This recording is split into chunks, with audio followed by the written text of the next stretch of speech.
Bueno, si nos estás visitando hoy, llevamos varias semanas empezando una nueva serie y la serie se llama Unos a Otros. Ahí estamos. Y la semana pasada empezamos, Chisco nos dio la introducción a la serie y vamos a estar varias semanas estudiando qué dice la Biblia sobre cómo deberían de ser nuestras relaciones. Vimos que Dios es un Dios relacional. Si no viste la predicación de la semana pasada, ya la puedes encontrar en YouTube. Que es Trinidad, que Dios es 3 en 1. Y que creó al hombre y a la mujer a su imagen y semejanza. Entonces fuimos creados a esa imagen y semejanza de un Dios relacional, de un Dios de comunidad. Y cuando Dios hizo al hombre, lo hizo diciendo, no es bueno que el hombre esté solo. ¿No? Nuestro Dios relacional siempre quiso que el ser humano fuese relacional, que se pareciese a Él hasta en ese sentido. Pero tenemos la independencia muy metida, tanto en nuestras mentes, nuestras culturas, nuestra manera de funcionar. A mí siempre me parece muy interesante cómo va cambiando la publicidad conforme pasan los años, ¿no? El año pasado me di cuenta, cuando llegó el verano, que muchas de las empresas de seguros y de seguridad para el hogar tenían que ver con cuidar a tu mascota. Como mientras te vas a la playa, que alguien esté vigilando tu casa. Y los anuncios salían las fotos de los perros, ¿no? Y pensé, ¿cómo ha cambiado nuestra concepción, nuestra percepción de familia, de comunidad, de relaciones? Y por eso queremos dedicar varias semanas a estudiar todos estos versículos que usan este término, unos a otros, y ver realmente qué significa eso y cómo lo aceptamos, cómo lo adoptamos, cómo lo aplicamos.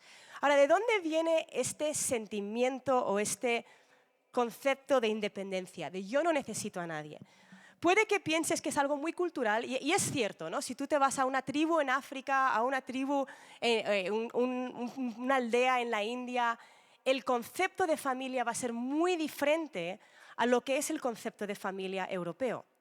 Sin embargo, este espíritu de yo no necesito a nadie, de independencia, no es algo solamente cultural. Cuando leemos la Biblia, y a mí me ha encantado esta semana meterme en la palabra y decir, vale, este es el tema, pero ¿qué dice la Biblia? ¿No? ¿Qué dice la palabra acerca de esto?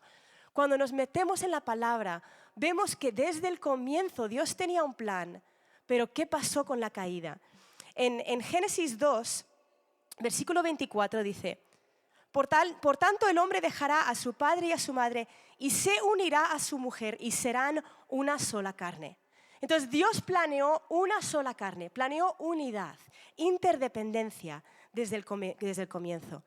Pero no vamos a leer toda la historia y la mayoría os lo sabéis, ¿no? Pero cuando llegamos a Génesis 3 nos encontramos cómo entra el pecado en el mundo, cómo Adán y Eva caen en pecado, comen del fruto prohibido y la conversación con Dios, ¿no? Y en Génesis 3, versículos 11 y 12, Adán y Eva comen y se esconden. Y Dios les dice, ¿dónde estáis? Y dice, estamos escondidos, estábamos desnudos, nos daba vergüenza. Y dice versículo 11, y Dios le dijo, ¿quién te ha hecho saber que estabas desnudo? ¿Has comido del árbol del cual te mandé que no comieras? Y el hombre respondió, la mujer que tú me diste por compañera me dio del árbol y yo comí. ¿No? Entonces Dios crea al hombre para ser uno. Dice, dejarás a tu padre, a tu madre, serás uno. Vemos a Adán diciendo, al fin creas a alguien, ¿no? Y en cuanto caen, en cuanto meten la pata, se oye la voz de Adán diciendo, ¿a mí qué me cuentas? ¿No? Yo no he hecho nada, ¿no? Así, en cuanto entra el pecado en el mundo, así entra la independencia. De yo no quiero tener nada que ver con mi, en este caso, mujer, pero hermana, hermano, amigo, que no está haciendo las cosas bien, ¿no? ¿Cómo nos lavamos las manos? Nuestro deseo de ir por libre viene desde la caída, pero no porque venga desde antaño significa que sea el plan de Dios. Chisco mencionó la semana pasada que los superhéroes que nos vende el cine y la tele siempre son personas que van por libre, ¿no? Y yo lo estaba pensando, y si piensas en cualquier superhéroe, desde Spider-Man hasta Batman, hasta Iron Man, todos no solamente nos venden el tú no necesitas a nadie en cuanto a comunidad, sino en cuanto a familia. Absolutamente todos los superhéroes son huérfanos, que no tienen padre y por lo tanto no lo necesitan y son víctima de lo que les pasó y ya no necesito a nadie. Si quieres dejar a un lado los superhéroes, fíjate en las princesas Disney. Exactamente lo mismo. Desde Cenicienta hasta Elsa de Frozen, todas huérfanas. Todas. Nos reímos, pero es lo que nos vende la sociedad de una manera sutil desde que tenemos 4 años y empezamos a ver Disney. ¿Verdad? Nos venden, tú no necesitas a nadie, vas a brillar cuando tú lo hagas tú solo, cuando lo hagas tú sola. Sin embargo, no es lo que vemos en la palabra. La sociedad nos vende, no necesitas familia, no necesitas a nadie, pero ¿qué nos dice la palabra? En Romanos 12, versículos el 1 y 2 dice, por consiguiente, hermanos, os ruego por las misericordias de Dios que presentéis vuestros cuerpos como sacrificio vivo y santo, aceptable a Dios, que es vuestro culto racional. Y no os adaptéis a este mundo, sino transformaos mediante la renovación de vuestra mente para que verifiquéis cuál es la voluntad de Dios, lo que es bueno, aceptable y perfecto. Entonces, esta orden, este mandato de no os adaptéis, no os conforméis al mundo, es para que verifiquéis cuál es la voluntad de Dios. ¿No nos encantaría a todos saber el paso por paso de la voluntad de Dios, no? ¿Cómo podemos saber la voluntad de Dios? Llevando todo a la palabra y no dando por hecho que lo que nos está vendiendo el mundo es cómo funcionan las cosas. ¿Sabes que vemos, y leí esta estadística hace unas semanas y desde entonces he estado intentando ver si es verdad, vemos 4.000 publicidades al día. 4.000. Ya sea de una manera muy descarada, en un anuncio, en una pancarta, en un cartel, en una serie. Ves que estás viendo una serie de televisión y pasa alguien con su Starbucks y luego abren su Apple. O sea, ni siquiera te das cuenta, pero te están bombardeando con mensajes absolutamente todo el día. Y como creyentes, nuestro reto es tomar todo lo que nos bombardean y decir, vale, pero ¿qué dice la palabra? Pero ¿cuál es el plan de Dios? ¿Cuál es la voluntad buena, agradable y perfecta? Ya sea una mentira muy, muy obvia, ¿no? O una publicidad muy obvia, como si solo tuviese tal cosa sería de tal manera. Y dices, vale, pero ¿qué dice la palabra? O algo sutil, ¿no? De bueno, pero es que tú lo vales y tú lo necesitas y tú puedes. ¿Qué dice la palabra? Entonces, si la sociedad nos dice que no necesitamos a nadie, que es tú contra el mundo, ¿qué dice la palabra? La semana pasada estuvimos viendo que en el Nuevo Testamento esta frase unos a otros, este concepto unos a otros, en el griego original hay una palabra para este concepto, lo cual me encanta que haya una palabra para unos a otros. Y es aleilon en griego. Y esta palabra aleilon en griego aparece más de 100 veces en el Nuevo Testamento. Unos a otros, aleilon es unos a otros, es reciprocidad, es correspondencia mutua. Ahora, correspondencia mutua, este concepto es tan diferente a lo que solemos vivir en esta sociedad. Ahora, si yo soy sincera y vulnerable con vosotros esta mañana, para mí es fácil leer muchos de estos versículos de amaros unos a otros, serviros unos a otros y pensar, es verdad, yo necesito amar, ¿no? Yo necesito servir. Y de alguna manera verme como superior sirviendo. Ver como, sí, es bueno que deje de pensar en mí misma de vez en cuando y sirva. Pero eso es solamente unidireccional. El concepto unos a otros no es solo un concepto de obra social de yo ayudo a alguien. El concepto unos a otros es, sí, serviros unos a otros, pero es unos a otros. No es solo yo sirvo, es yo me dejo servir. No es solo yo amo, es yo me dejo ser amada. No es solo yo doy, es yo dejo que me den. Eso es a lo que se refiere unos a otros. Y sería muy fácil decir, es verdad, tengo que pensar más en otros, voy a dar un poquito más de diezmo, ¿no? Voy a dar un poquito más de ofrenda. Pero no es eso, es algo mutuo. Es una correspondencia mutua. Aleilon engloba una vulnerabilidad, una rendición de cuentas y una invitación, por no decir un mandato, de levantar la vista para mirar a nuestro alrededor. y ver a la gente que está a nuestro alrededor. Entonces, cuando Dios crea al hombre y a la mujer, lo hace para que sean uno. Pero la independencia, el individualismo entra al mundo con el pecado. Sin embargo, a lo largo de toda la Biblia, seguimos viendo al Dios relacional, deseando que seamos unos a otros, deseando que nos parezcamos a Él y seamos relacionales. No vamos a leer todas las historias, pero si repasamos, ¿no? Acabamos de ver a Adán y Eva, que fueron creados para ser uno, que Dios dice no es bueno que el hombre esté solo. Los siguientes personajes que nos encontramos son Caín y Abel. Y Caín y Abel son los hijos de Adán y Eva. Y hay una historia en Génesis, no lo vamos a leer todo, pero Génesis 4, versículos 8 al 9, dice: Caín dijo a su hermano Abel, vayamos al campo.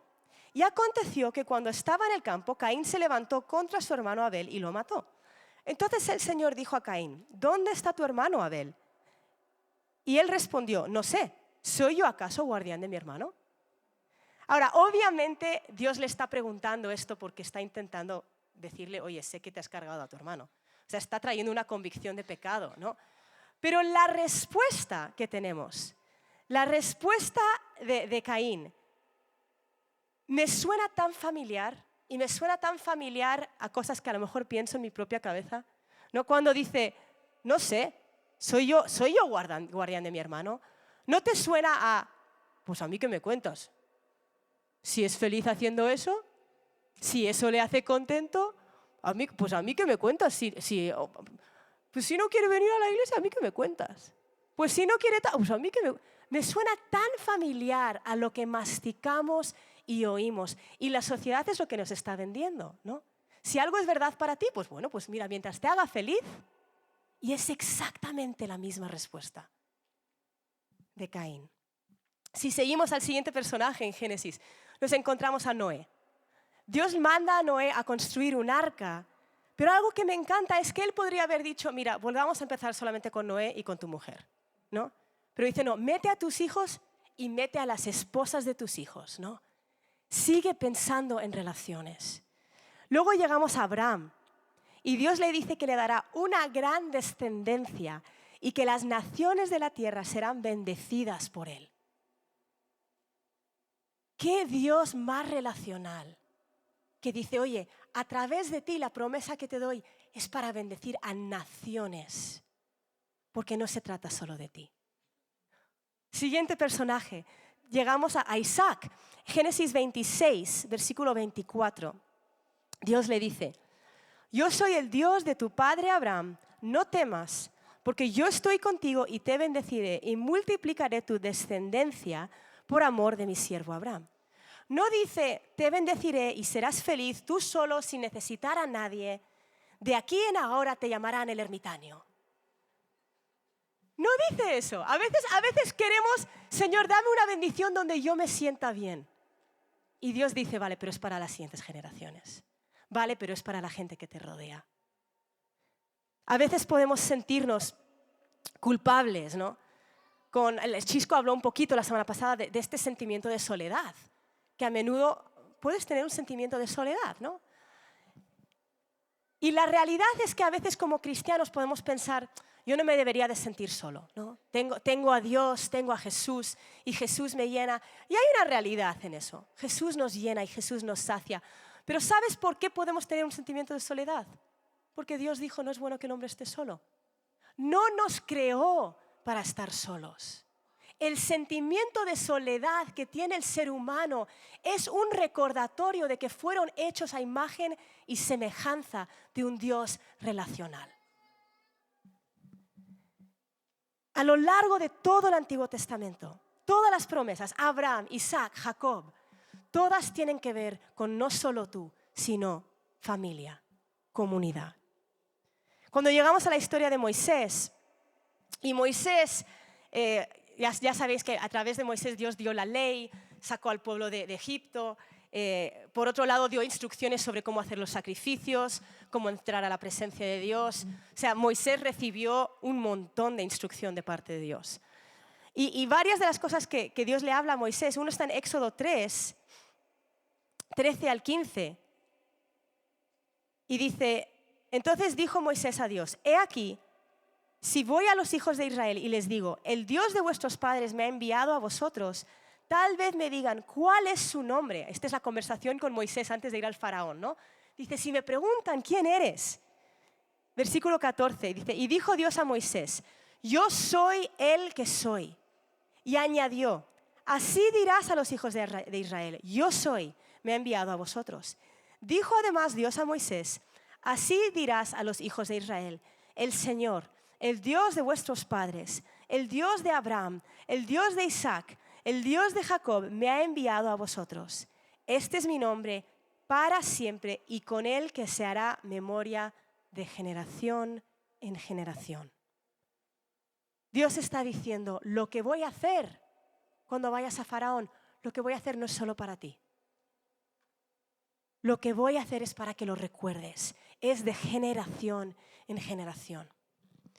Si siguiésemos unos capítulos más adelante, llegamos a la historia de la Pascua, ¿no? Justo antes de que el pueblo de Israel sale de Egipto. Y Dios le da las instrucciones a Moisés de cómo deberían de celebrar la Pascua, de cómo deberían de recordar, ¿no? Y yo sé que nosotros tenemos la Santa Cena que celebramos y recordamos y lo hacemos como algo solemne porque es algo santo, ¿no? Y cuando leo las instrucciones del Antiguo Testamento, de las diferentes festividades, de las diferentes celebraciones, donde recordaban la fidelidad de Dios, hay algo santo en cada celebración. Sin embargo, yo a menudo cuando pienso algo santo, pienso algo solemne con música de piano de fondo, una velita, algo muy tranquilo, ¿no? Pero ¿sabes qué me encanta? Dios le empieza a dar las instrucciones en Éxodo. Dice, oye, coges un cordero y lo vas a sacrificar y vas a comer con la familia. Y luego dice, si la casa es muy pequeña para un cordero, entonces él y el vecino más cercano a su casa tomarán uno según el número de personas.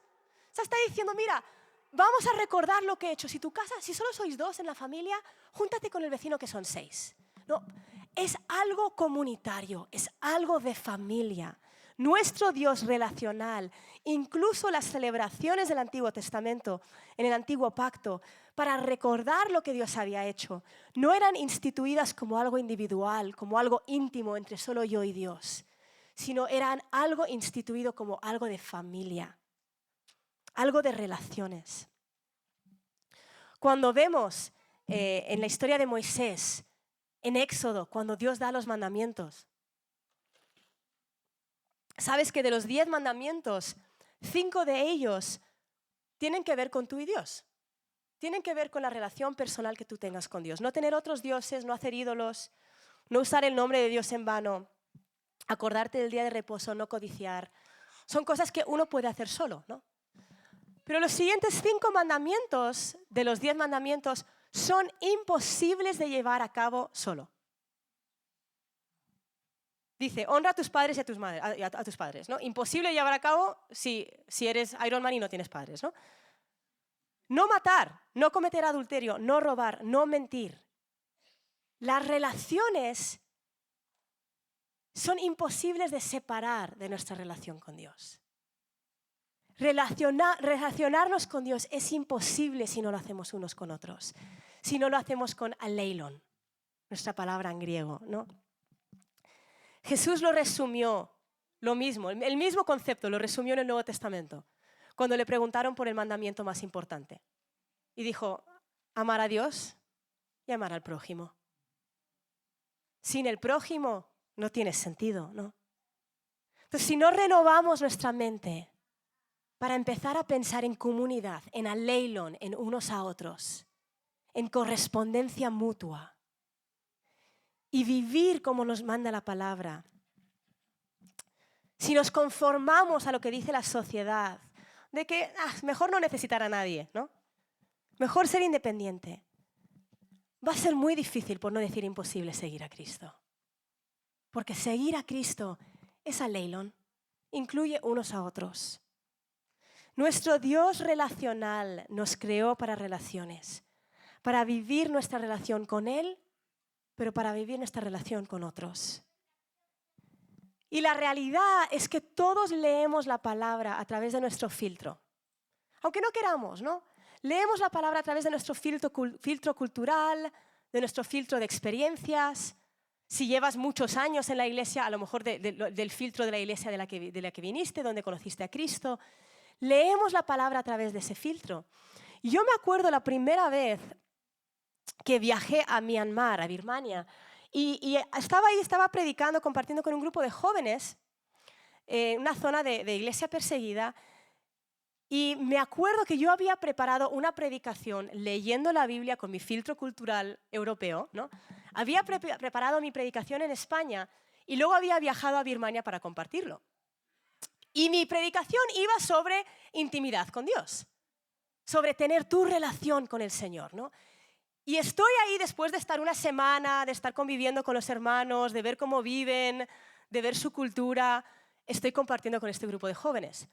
Y saco mi predicación que también he preparado, ¿no?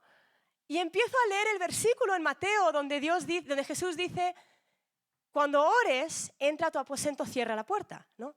Y mientras lo estoy compartiendo, me estoy dando cuenta que los jóvenes que estaban en la habitación, todos compartían habitación con 8, 10, 12 personas. Y pensé, wow, mi filtro cultural ha leído este versículo interpretándolo como tienes que estar totalmente solo, que nadie esté ahí y que solo sea tú y Dios y que nadie te moleste. Sin embargo, ¿cómo se aplica este versículo a este grupo de chavales que están 6, 8, 10, 12 personas en la misma habitación? Muchos por situaciones de cristiano perseguido, de que dieron su vida a Cristo, las familias les rechazaron, pues la familia de al lado les acogió y luego a pues le rechazó su familia, les echaron de casa por convertirse, así que vente. Y al final hay 12, 15 en la misma habitación. ¿Cómo va a ser su relación con Dios, no?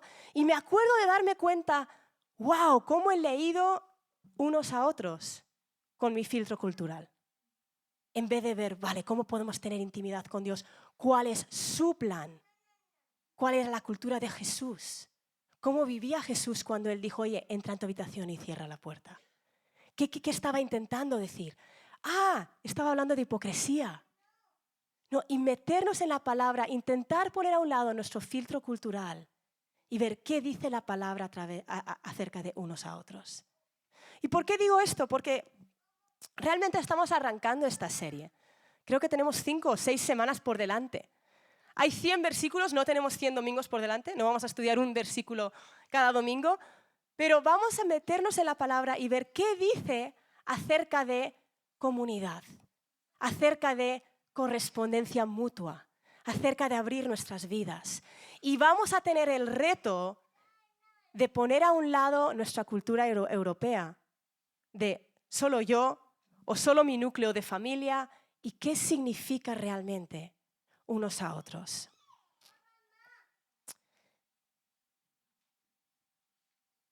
Estoy leyendo ahora un libro de un pastor que se llama John Mark Comer. Y el libro no habla necesariamente de este concepto de unos a otros, pero sí habla acerca de la sociedad en la que vivimos, ¿no? Y de cómo nos absorbe. Y habla de adoptar el yugo de Jesús, que Dan estaba diciendo en la alabanza esta mañana. Su carga es ligera, su yugo es ligero. ¿Y qué significa eso? Y leí esta frase y me hizo pensar en este domingo juntos, porque aplica a lo que estamos viendo.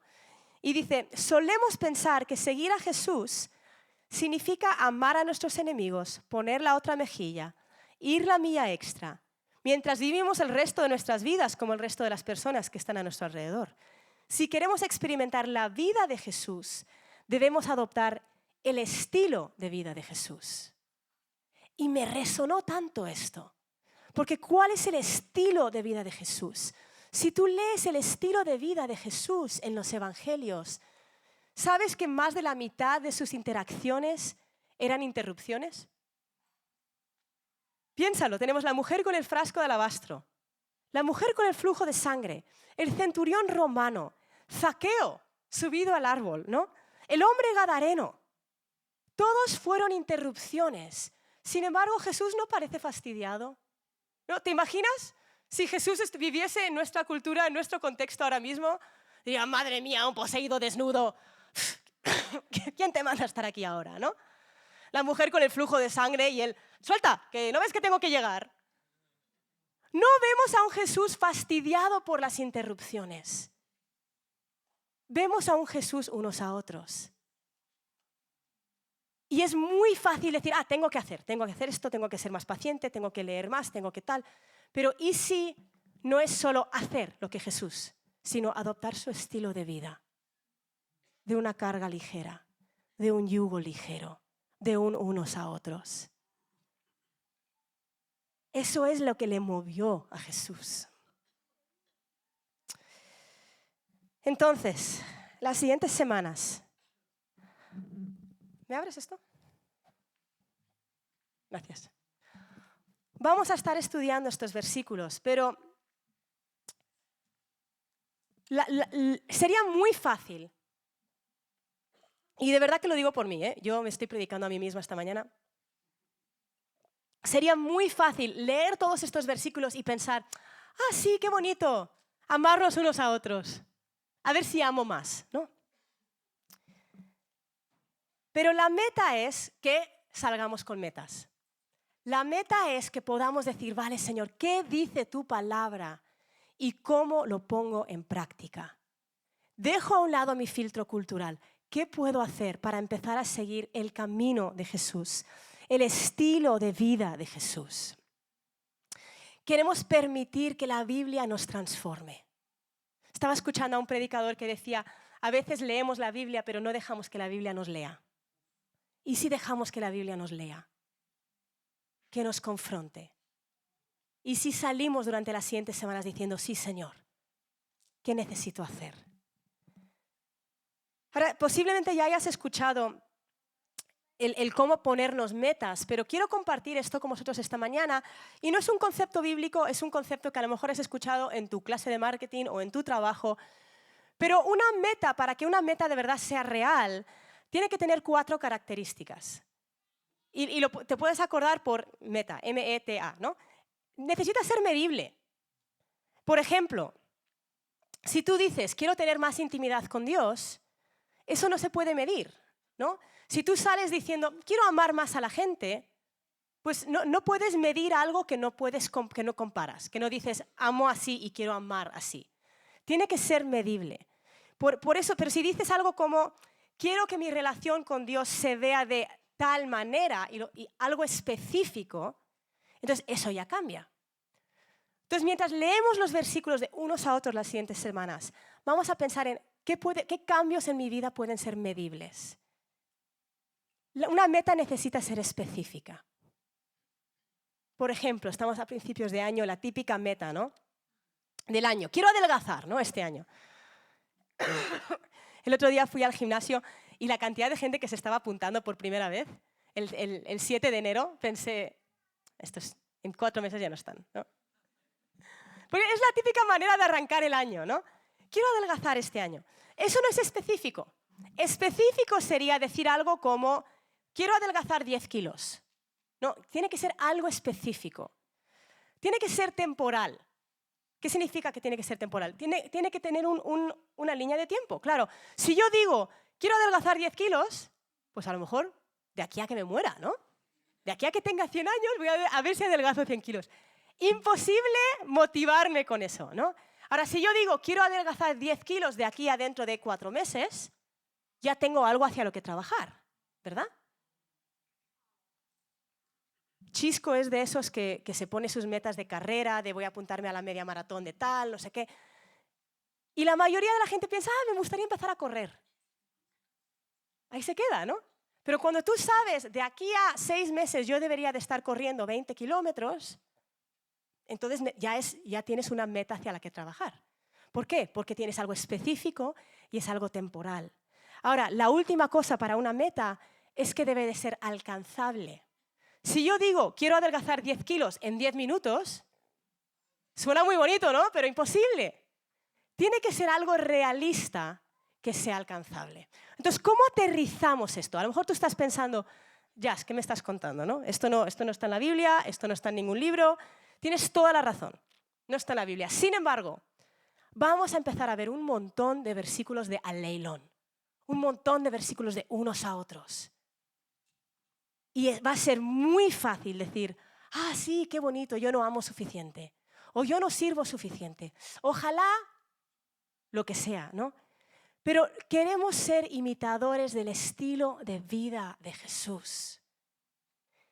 Y si el domingo que viene, por ejemplo, vemos amarnos unos a otros y sales diciendo, ay, tengo que amar más, eso no es medible, no es específico, no es temporal, no es alcanzable, simplemente es información. Pero si queremos llevar la información a un cambio de estilo de vida, necesitamos aterrizarlo.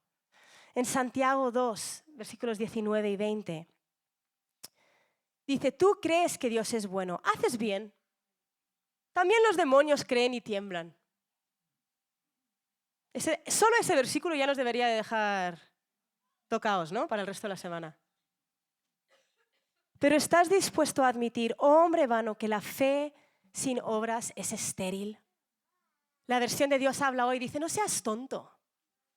La fe sin obras está muerta.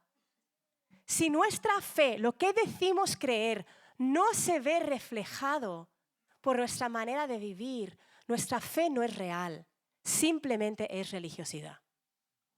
¿Sabes cuál es mi definición favorita de religiosidad? Adaptar la palabra a tu vida en vez de adaptar tu vida a la palabra.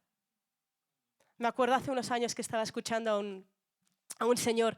Estaba hablando con otro pastor de otra iglesia, no voy a decir ni el nombre, ni la ciudad, y él me estaba hablando de alguien en su congregación, ¿no? Había una señora en la congregación que el marido no era cristiano y era una señora súper trabajadora, amaba al Señor, servía, era fiel, criaba a los niños en el camino del Señor. Y después de años de oración, su marido tiene una experiencia religiosa y empieza a venir a la iglesia. Ahora, el marido era un tío que no levantaba, veía el fútbol todo el día, ¿no? No buscaba trabajo, siempre se estaba quejando, no era trabajador, ¿no? Y la mujer levantaba y llevaba a la familia como una campeona. El marido se convierte y antes decía, ah, mujer, eres una estresada de la vida, déjame en paz. Y de repente decía, ah, mujer, no te afanes, el Señor proveerá. Pero no cambió para nada su vida. ¿Sabes qué es eso, religiosidad? Cuando buscas los versículos que te convienen para tu situación, pero no estás dispuesto a cambiar tu vida. Voy a volver a leer. Tú crees que Dios es uno, haces bien. También los demonios creen y tiemblan. Pero ¿estás dispuesto a admitir que la fe sin obras es estéril? No queremos ser una iglesia con fe estéril, ¿verdad? ¡Buah, qué triste sería eso! ¡Qué triste sería eso! Una iglesia donde venimos, nos llenamos de información y vivimos exactamente igual el resto de la semana. Queremos ser una iglesia que transforme. Queremos ser una iglesia que llene el cielo. Queremos ser una iglesia llena de gente que dice, sí, Señor, cambia lo que quieras. Y si necesito a Leilon para eso, si necesito unos a otros, que alguien hable a mi vida, se trata de comunidad. Entonces, retomando nuestro ejemplo, ¿cómo podríamos sacar metas de lo que se va a venir predicando? Medible, específico, temporal, alcanzable. Si se predica, amarnos unos a otros. Medible, tendrías que pensar, vale, yo quiero amar más en mi trabajo. Voy a mi trabajo, a lo mío, llego justo a la hora y me voy justo a la hora porque estoy pensando en mi familia, en lo que tengo en casa y paso de todo el mundo, ¿no? Voy a mi bola porque es un trabajo donde puedo ir a mi bola y quiero cambiar eso. Ok, ya tenemos algo medible, ¿no? Específico. Quiero mostrar amor a tal compañero de trabajo. Me cae bien, le saludo, me saluda, ¿qué tal? Bien, bien. Me pongo a trabajar. Quiero mostrar amor a ese compañero. Ahí ya vamos aterrizándolo, ¿no? Temporal. De aquí al miércoles. Voy a intentar amar a mi compañero de aquí al miércoles. Y alcanzable. Voy a abrirme con él, voy a contarle tal cosa que está pasando en mi vida para que así él sepa que yo no le veo como uno más. Para darle una oportunidad para que él pueda abrirse algún día conmigo. Voy a dar un paso de vulnerabilidad con mi compañero de trabajo. Por ejemplo, esto no significa que hagas eso con tu compañero de trabajo. Significa que adaptemos, que aterricemos las verdades bíblicas para llevarlas a cabo en nuestra vida. Estamos hoy o mañana realmente arrancando el ayuno, como visteis en los anuncios, ¿no? Y podéis salir los de alabanza si queréis. Yo os lancé. Y esta serie en la que estamos, de Aleilon, de unos a otros, no es solamente lo que vamos a estar viendo los domingos, sino que también lo vamos a estar viendo en nuestro ayuno. Entonces, los devocionales que puedes encontrar en la web de Amistad tienen que ver con estos versículos, de unos a otros, de servirnos unos a otros, de caminar juntos unos a otros, de corregirnos unos a otros, de amarnos unos a otros. Tiene que ver con estos versículos. Y tenemos estas 2 siguientes semanas, no solo para meternos en la palabra, no solo para dejar que la palabra hable a nuestras vidas, sino para levantar nuestra voz en oración. Vamos a orar, iglesia, estas siguientes semanas. Los lunes hay reuniones en Vallehermoso. Si puedes, vente. Si no, ora en tu casa. Aparta un tiempo y mira, yo no puedo porque no llego, porque hay tráfico y en el tiempo que salgo del trabajo no llego a la reunión de oración, pero en mi casa de 8 a 9, mientras ellos oran en amistad, yo puedo orar en mi casa. Y voy a orar en esta línea. La verdad, hasta ahora, era un patrón bueno, no estoy criticando para nada lo que se ha hecho en el pasado. Hay momentos en los que Dios nos llama a diferentes cosas como iglesia. Pero la mayoría de los ayunos que hemos hecho como iglesia, dedicamos la primera semana a orar por nuestra relación con Dios. Oramos por nuestra familia, oramos por nuestras situaciones, oramos por nuestras vidas, oramos por que Dios sane cosas en nosotros, todo lo cual es necesario. Jesús sí murió para que tú solito tuvieses una relación con Él, pero también murió para que nosotros tengamos una relación con Él. Y este ayuno lo vamos a enfocar diferente. Vamos a enfocar nuestro tiempo de oración en Aleilon, en unos a otros. En Señor, transfórmanos para entender que es comunidad. Transfórmanos para poder dejar a un lado nuestras diversas culturas y ver qué significa en tu palabra. Ayúdanos a ser una iglesia que ama unos a otros, que es vulnerable, que camina juntos. Y vamos a levantar nuestra voz en esta dirección, en la dirección de Dios, queremos parecernos a ti. Queremos adoptar no solamente tus hábitos, Jesús, sino tu estilo de vida. Y Padre, te damos gracias en esta mañana por cada promesa que tú nos has hecho de manera individual. Por cada promesa que tú nos has dicho a cada uno de los que estamos aquí, de cosas específicas que tú quieres hacer en y a través de nosotros. Sabemos que eres un Dios íntimo, eres un Dios individual para cada uno de nosotros, pero también eres un Dios que ama las relaciones. Entonces te pedimos que tú abras nuestros ojos, que nos ayudes a levantar nuestra cabeza, que nos ayudes a abrir nuestros oídos para escuchar el latido de tu corazón hacia los demás. Danos una pasión y una obsesión de parecernos más a ti. Dios relacional, 3 en 1. Dios de pactos y de promesas de generaciones en generaciones.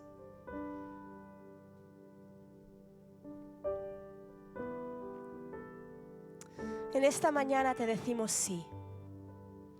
Te decimos sí a que cambies nuestras vidas. Te decimos sí a que sacudas nuestra manera de pensar, a nuestra cultura. Te decimos sí. Sí, Señor. Sí, Jesús. Sí, Jesús. Sí, Jesús. Gracias, Señor. Gracias, Jesús, por tu invitación a parecernos más a ti, a tomar tu yugo ligero.